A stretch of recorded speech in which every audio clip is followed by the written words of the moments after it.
One Sunday morning, an old cowboy entered a church just before the service was to begin. And although the old man and his clothes were spotlessly clean, he wore jeans, a denim shirt, and boots that were very worn and very ragged.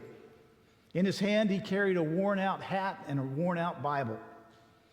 The church he entered was in a very upscale and exclusive part of town.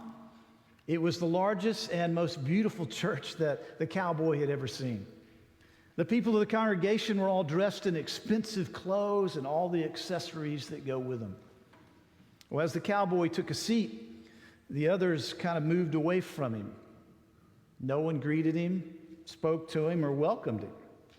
They were all appalled at his appearance and did not attempt to hide it.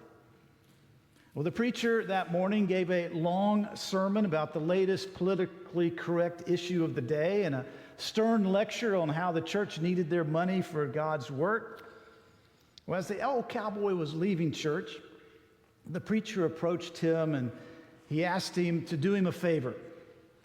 Before you come back in here again, have a talk with God and ask him what he thinks would be the appropriate attire for you to wear when you come to church. The old cowboy assured the preacher he would. Well, the next Sunday, he showed back up for the service wearing the same ragged jeans, shirt, boots, and hat. And once again, he was completely shunned and ignored. And the preacher approached the man and said, "I thought you said you'd speak to God before you came back to our church." "Well, I did," said the old cowboy.